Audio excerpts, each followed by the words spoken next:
नमस्कार विद्यार्थी मित्रांनो, नोट्स इन मराठी या आपल्या शैक्षणिक यूट्यूब चॅनलवर तुमचं मनापासून स्वागत आहे. थांबा. ऐकणाऱ्यांना वाटेल की आपण चुकून 6वीच्या भूगोलाच्या वर्गात आलो आहोत.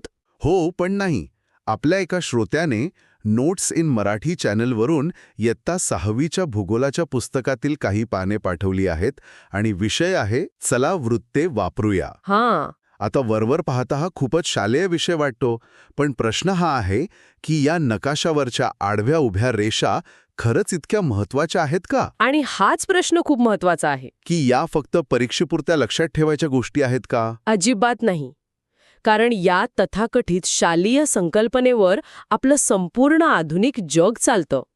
तुमचं फूड डिलिव्हरी ॲप, आंतरराष्ट्रीय विमानसेवा, देशांच्या सीमा, अगदी हवामानाचा अंदाज सुद्धा. हो, या सगळ्याचा पाया याच काल्पनिक रेषा आहेत. बरोबर.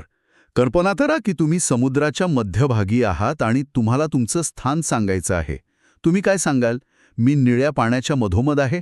हे काही कामाचं नाही. आज आपण क्षणात GPS वापरतो. पण GPS ज्या प्रणालीवर काम करतं ती शेकडो वर्षांपूर्वी कागदावर तयार झाली होती. चला तर मग या जागतिक पत्ता प्रणालीचा, या वृत्तजाळीचा सखोल शोध घेऊया. नक्कीच. या चर्चेचा उद्देश हाच आहे की या रेषा फक्त भूगोलाच्या पुस्तकातल्या आकृत्या नाहीत, तर त्या आपलं जग कसं चालवतात हे समजून घेणे. चला तर मग अगदी मुळापासून सुरुवात करूया. आपल्या स्रोतांमध्ये या जाळीला वृत्तजाळी म्हटलं आहे, जी 2 प्रकारच्या रेषांनी बनते. हो, आडव्या आणि उभ्या.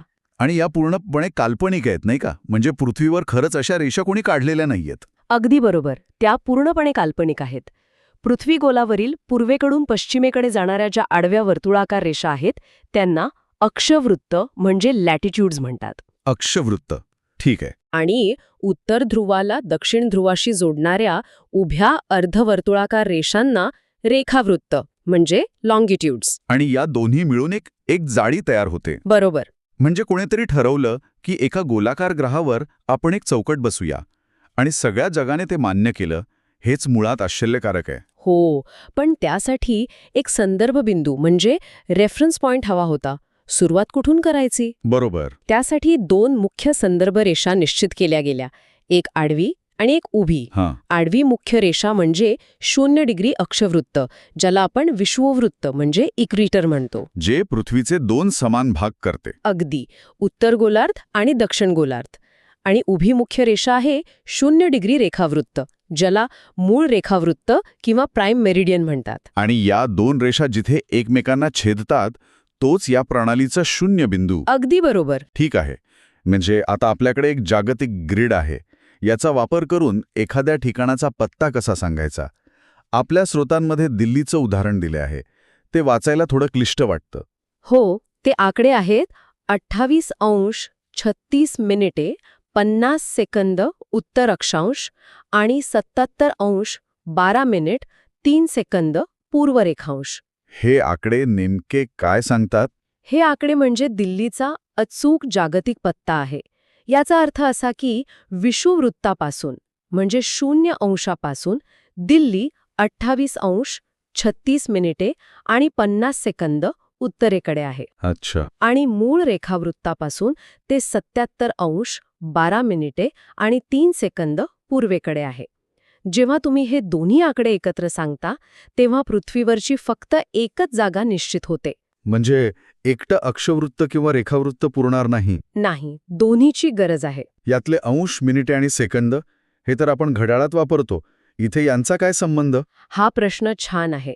हे खूपच अचूक मोजमाप आहे आणि त्याची गरज आहे. पण इतक्या सूक्ष्म भागांची गरज का पडते? इथेच तर खरी गंमत आहे. 2 अक्षवृत्तांमध्ये साधारणपणे 111 किलोमीटरचं अंतर असतं. 1111 किलोमीटर? नाही, 111 किलोमीटर. अच्छा, 111. हो. आता विचार करा, दिल्लीसारखं मोठं शहर या 111 किलोमीटरच्या पट्ट्यात कुठेही असू शकतं. बरोबर. म्हणून प्रत्येक अंशाचे 60 समान भाग केले जातात, ज्याला मिनिट म्हणतात, आणि प्रत्येक मिनिटाचे पुन्हा 60 भाग, ज्याला सेकंड म्हणतात. अच्छा, म्हणजे हे अंतराचे लहान भाग आहेत, वेळेचे नाहीत. अगदी बरोबर. आणि या सूक्ष्म भागांचं महत्त्व समजून घेण्यासाठी आपल्या स्रोतांमध्ये व्हॅटिकन सिटीचे एक उत्तम उदाहरण आहे. जगातला सगळ्यात लहान देश हो, ज्याचं क्षेत्रफळ फक्त 0.44 चौरस किलोमीटर आहे. म्हणजे मुंबईतल्या एखाद्या मोठ्या मैदानाच्या आकारा एवढा देश. हो, आणि त्याचं स्थान सांगताना अंश आणि मिनिटांमध्ये जवळपास काहीच फरक नाही. अच्छा. पण सेकंदांमध्ये फरक दिसतो. यावरून लक्षात येतं की हे सेकंद किती महत्वाचे आहेत. त्यांच्यामुळेच आपण काही मीटरच्या अंतरावर असलेली जागासुद्धा अचूकपणे ओळखू शकतो. म्हणजे आज आपलं जीपीएस ह्याच अचूकतेवर काम करतं. अगदी. ठीक आहे, म्हणजे आपण एखाद्या शहरासारखं एक लहान ठिकाण अचूकपणे शोधू शकतो.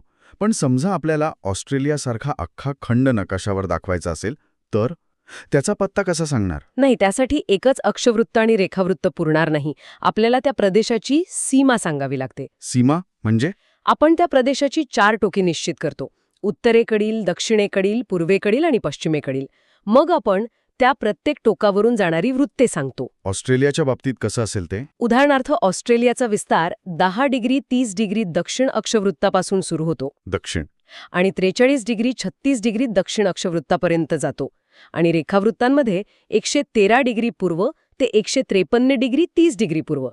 म्हणजे हे ऐकल्यावर मनात ऑस्ट्रेलियाची एक चौकट तयार होते. बरोबर. हे तर झालं एका मोठ्या भूभागाबद्दल. पण नदी किंवा रस्त्यासारख्या लांब रेषीय गोष्टींबद्दल काय? त्यांचा विस्तार कसा सांगणार? अगदी. नदी किंवा रस्त्याचा विस्तार सांगताना आपण त्याचा उगम म्हणजे जिथे तो सुरू होतो, आणि शेवटचं टोक, हो, आणि त्याचं मुख म्हणजे जिथे तो संपतो, या दोन्ही ठिकाणचे अक्षांश आणि रेखांश सांगतो. आपल्या स्रोतांमध्ये आफ्रिकेतील नाईल नदीचं उदाहरण आहे. हां.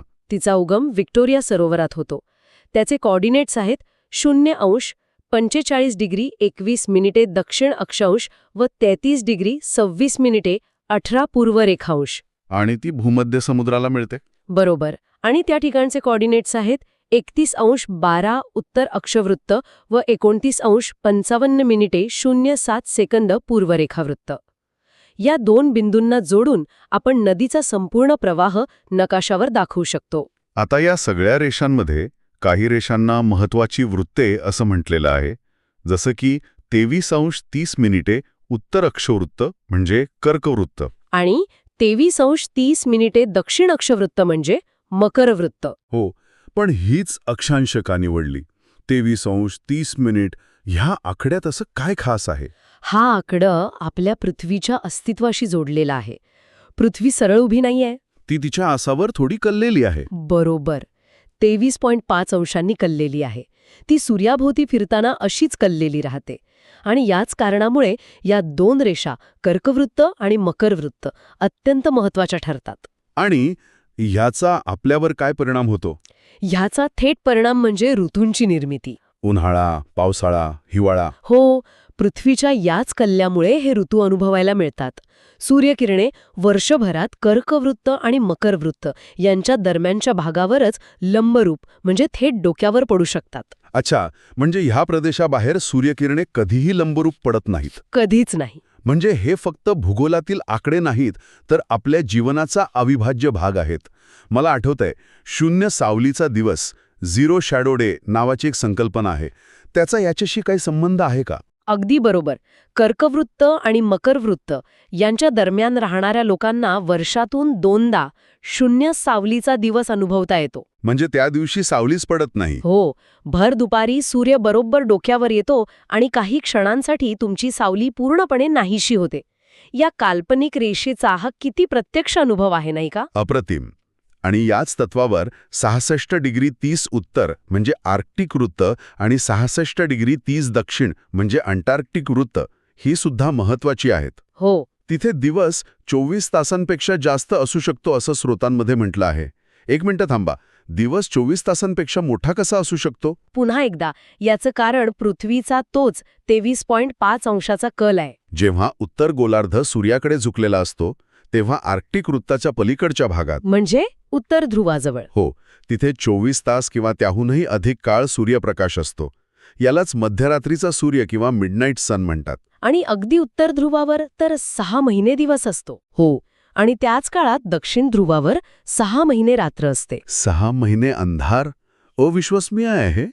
आता थोडं महत्वाच्या रेखावृत्तांबद्दल बोलूया. 0 डिग्री रेखावृत्त.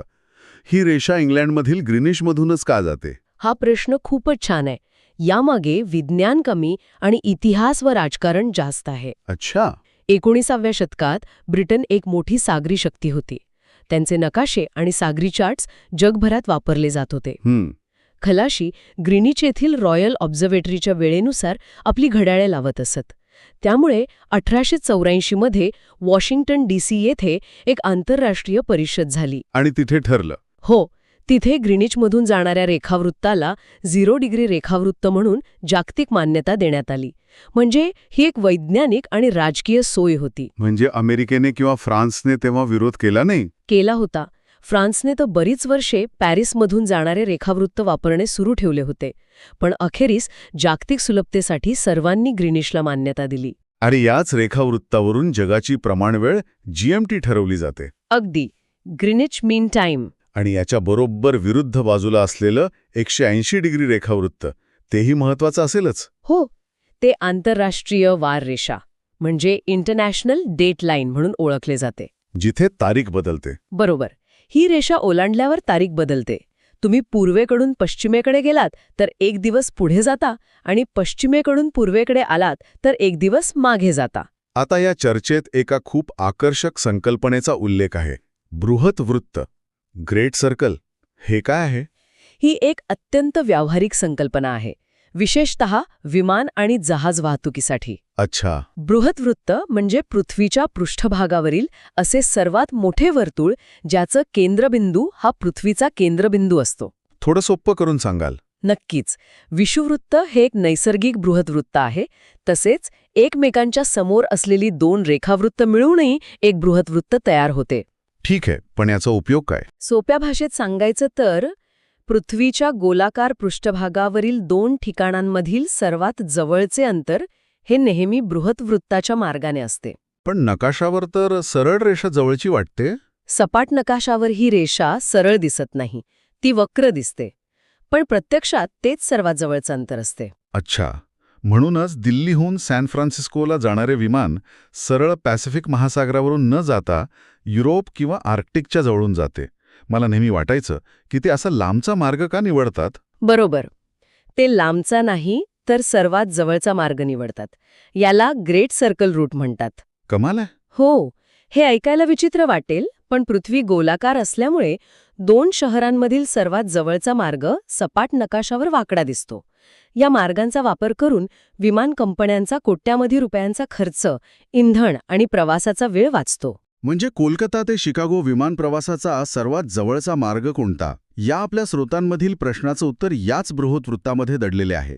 हे खूपच रंजक आहे. हां. तर या संपूर्ण चर्चेतून एक गोष्ट स्पष्ट होतीये, या काल्पनिक अदृश्य रेषांचे आपल्या दैनंदिन जीवनावर खूप वास्तविक आणि ठोस परिणाम होतात. नक्कीच. आपल्या मोबाईलमधील नकाशांपासून ते देशांच्या सीमांपर्यंत, हवामानापासून ते आपल्या विमान प्रवासाच्या मार्गांपर्यंत सर्व काही याच जाळीवर अवलंबून आहे. अगदी.